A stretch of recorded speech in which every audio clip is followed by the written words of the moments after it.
Welcome to this week's Desk Side Chat. Our featured guest for this week is Julia Carlson. Julia, appreciate you joining us.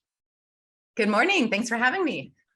Absolutely. Excited to have you. Our topic of conversation, I put it in the email this week. It's something that's probably relevant to everyone, scaling your practice. A lot of the people that are associated with Good Advisors Finish First in our broader community know who you are. Some may not be familiar with you, Julia. So if you wouldn't mind starting out by providing just a quick synopsis of where you are in terms of creating your practice and experience in the industry. Sure. So thankfully I found this industry at a very young age. I was licensed at 20 at a local bank and just fell in love with it. Had a very entrepreneurial spirit. And by 23, I left the bank and launched what is now Financial Freedom Wealth Management Firm. So fast forward to today, we have a team of 20 and help probably, it's hard to get the exact number, but approaching 2,000 families in our business. So that's how we measure a lot of things, is how many families we are serving. And that actually, I had a list of questions I wanted to get into, but let's just jump right into it there, because the topic is scaling your business. 2,000 families, Julia. How are you keeping up with that many clients? Well, 20 team members. So my heart has always been to serve the underserved, if you will. So our client is the millionaire next door, but it's also the aspiring millionaire next door. So we serve the mass affluent.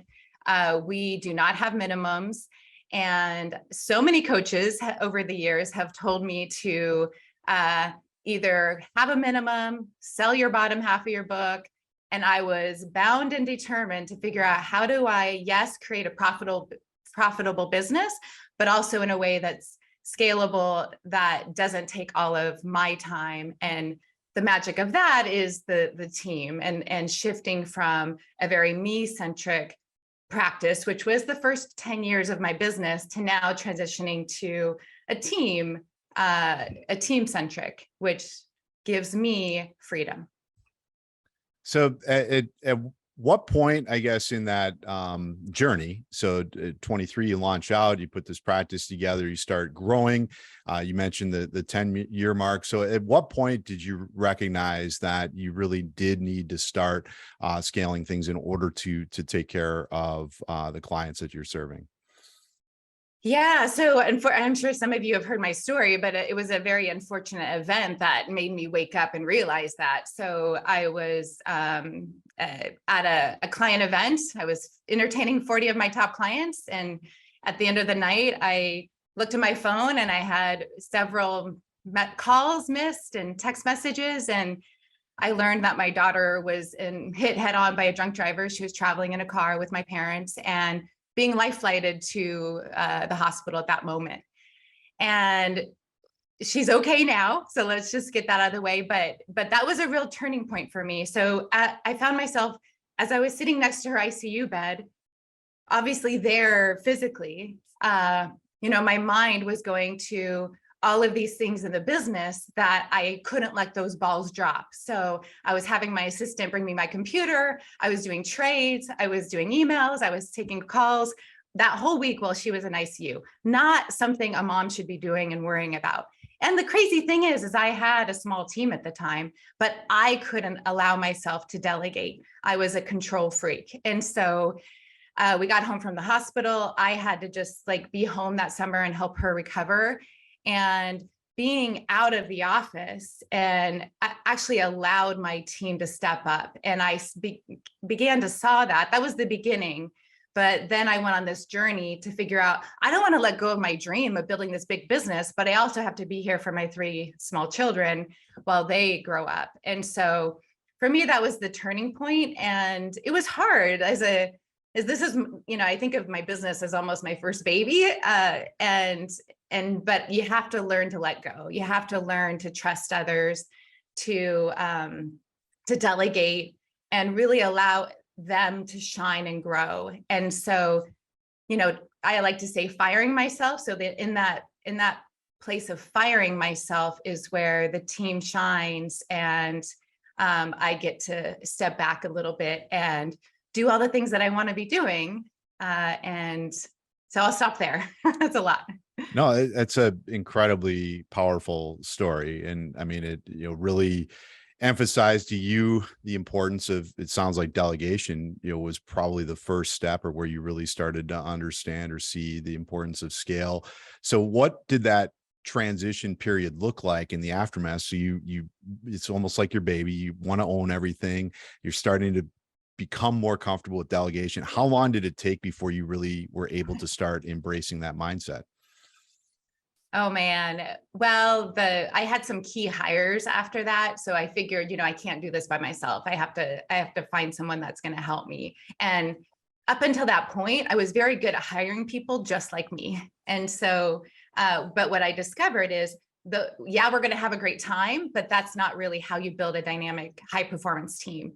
I needed to have people that were different than me, that had different strengths. And I also had to get really clear on what does Julia want to do and what's Julia's secret sauce, if you will, because if I stay in that lane and then I have complementary skills on the team that can come in and fill those voids, if you will, that's where it started all coming together.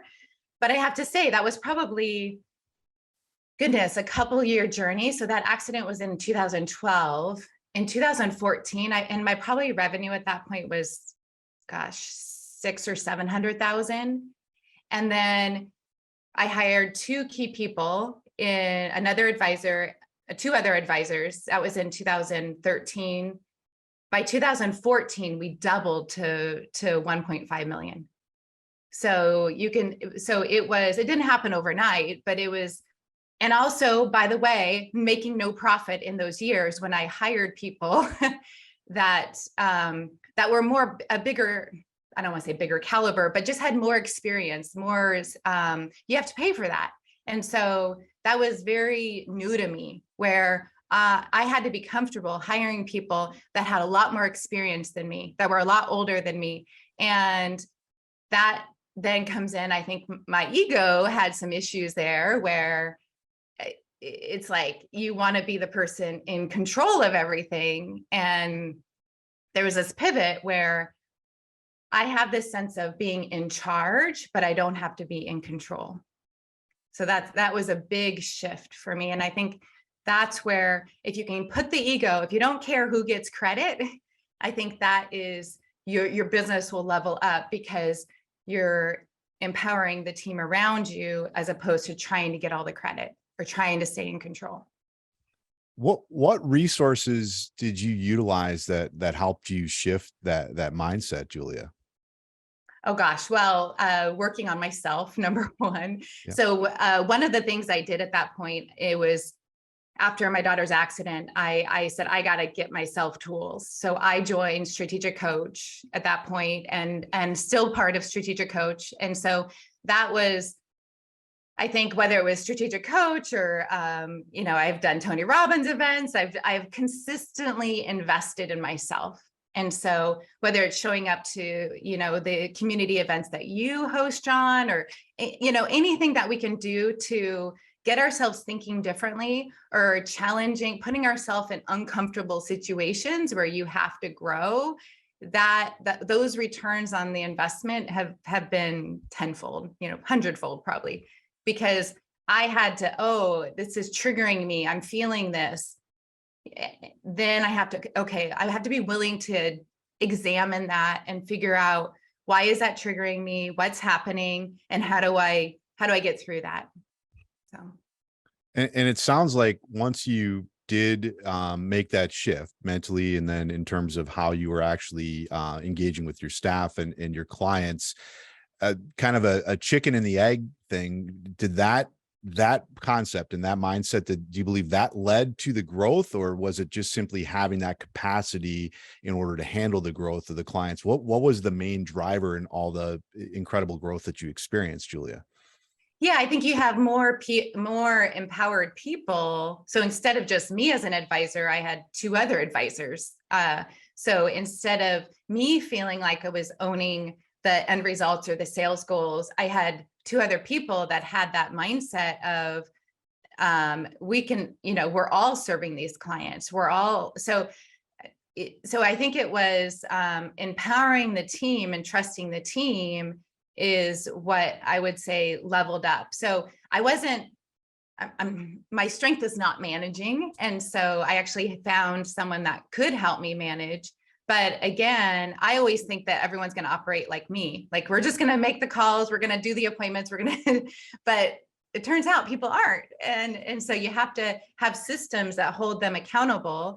You have to figure out, do you have someone, an advisor that's going to go out and drum up business for you? Or do you have someone where we need to do the marketing? And I just need to get people in front of these advisors, and their strength is the financial planning and serving the clients super well, which is our model. I tend to, I started with the marketing. I still do a lot of the marketing strategy, but it's really for the purpose of bringing them in to meet with the advisors. Did I answer the question? Yeah, no, it's incredibly valuable and for so many advisors to hear your story, that entire progression as you were building up. How did you balance? So you're growing your practice, you did have staff, you're engaging with your clients. How do you balance the personal touch that your clients have experienced with scale? Because one of the challenges that you hear from advisors is, well, if I automate things, if I create this scale, how do I still engage with clients on that more personal level? Yeah, it actually, I feel, allows you to do it more. So, back when my daughter was in her accident, every client portfolio looked a little different. So we weren't using, either portfolio management or delegating that to a third party. I was doing all of that individually. So that was chaos. So we shortly moved to portfolio model management. We now have one person in the whole company that does all the trades. All of the portfolios look similar based on their risk profile. I mean, there's some nuances that we have, but it actually helps us then spend more time with the client. And so when you're thinking about scale, you're thinking about, you want to scale all the things that are going to leverage the time for the team. So portfolio management is definitely a piece of that, which then allows our advisors to not worry about researching funds. Like, all of our advisors don't do that. We have a committee that works on our investments, but then the advisors are just worried about discovery with clients, serving them, financial planning, and not worried about the investments. So I think that anything that when you scale something, you don't do that out of it can't be complicated, right? It has to be simple to scale. And so whenever I'm looking at adding a new initiative or changing something, it's all the question we ask ourselves is this scalable? Is this something that's duplicatable? But the service with the clients, that still is very personal. That makes sense? Yeah, no, and it's finding the things that you're not good at or you don't want to do, finding people, delegation, finding the things that you're talking about that are not engaging with the clients on that personal level, finding ways to automate those things. One thing you also mentioned, Julia, is not everybody is like you, and in terms of staff and trying to make sure everybody is moving forward together.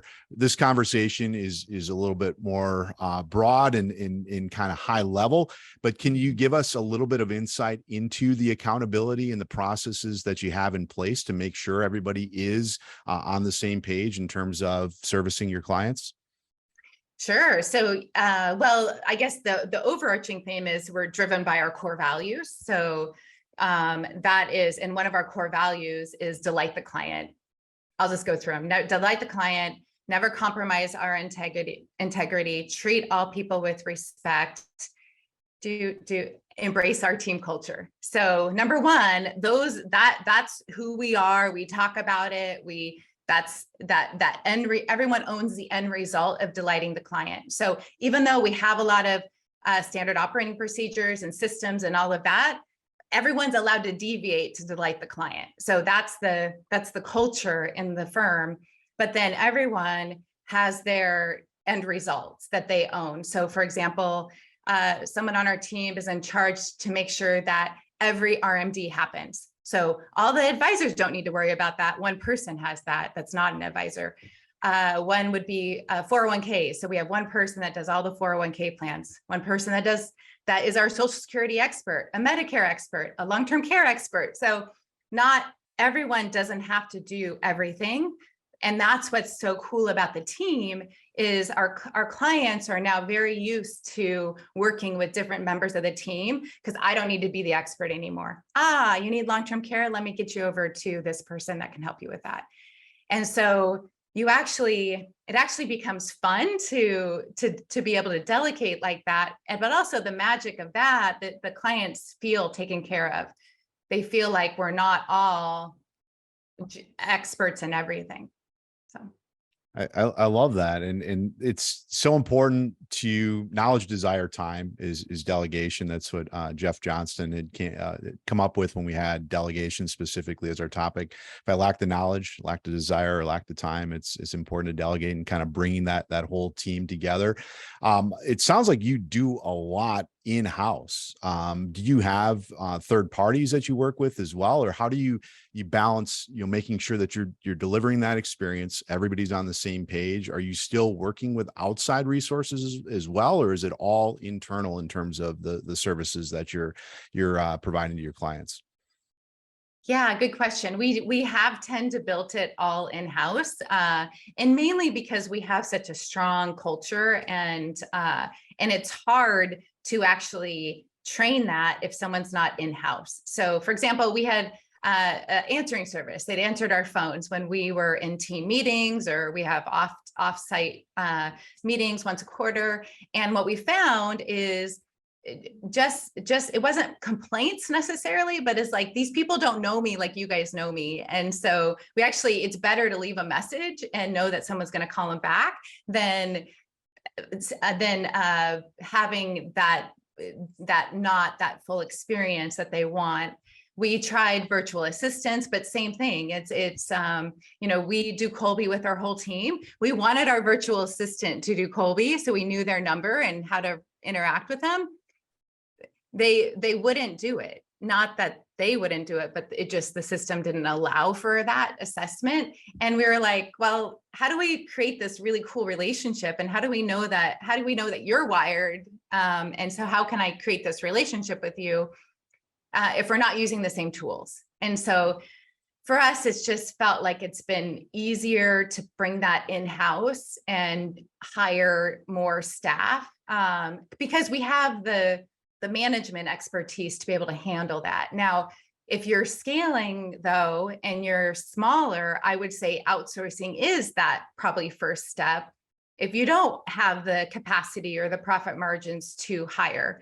I mean, I just want to reiterate that there were so many years where I reinvested into the business and had zero, if not negative, profit at the end of the year. I don't think that's talked enough in our industry. There's I feel like a jump where you go from a personal producer to now building this team, and you have to be willing to be lean in those years to get to the other side.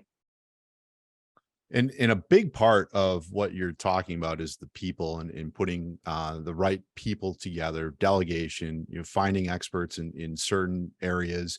How does technology overall fit into scaling a practice, Julia? Mm-hmm. Yeah, so we're heavy users of technology where we use Salesforce for our CRM. We use the enhanced trading platform for all of our portfolio management. We use Remarkables for all of our advisors have Remarkables. Looks something like this, and they're just pads that we write all of our clients. I have a Remarkable. You have one, you know Yep. how. So that's actually what made us paperless, because we can email our notes directly into our CRM or our client service staff, so they take care of everything that happens in the meetings. So we've spent thousands, probably maybe hundreds of thousands on our CRM to make it efficient for us. And so we very much have used technology. We have 5 offices, so our staff is pretty spread out. in Oregon. And so we use Zoom. Actually, right before the pandemic happened, we had moved everyone to Zoom and no phones were on the desk. And so everyone with their laptop is pretty portable to wherever they want to go. Wow, there is so much I want to talk to you about, ask questions and get into. But before we open it up and bring in other members of the community, can you talk a little bit, Julia, about the transition that you've been making the last couple of years in giving back beyond your practice and how you've been helping other advisors and helping the industry overall? Sure.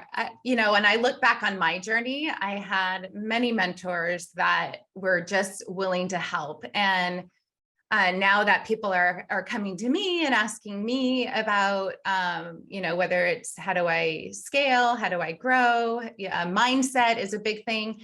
So we've, with one of my coaches, consultants, Lisa Dion, I created a CEO Financial Advisor Mastermind. So that's more for CEOs or a lot of us don't call ourselves CEOs, but we are. Even if we have one person, we are the CEO of our practice.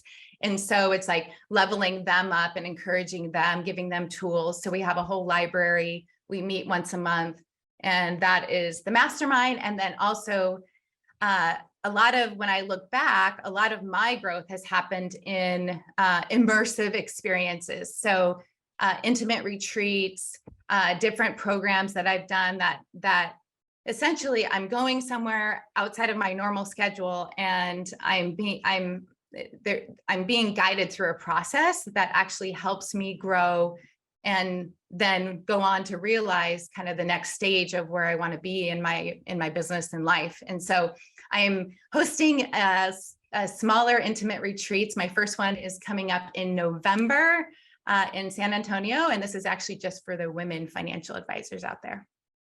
And for advisors who are interested in learning more about the resources and CEO and those events, where can they go, Julia? Yeah, so my personal website, www.juliamcarlson.com, has all the details, and we'll keep up to date with events that are coming up. Outstanding. I can't thank you enough for stepping up and sharing your expertise with us, Julia. Looking forward to, again, ongoing conversations. There's so much more that we can talk about. Really appreciate you joining us this week. Sure. Thanks for having me.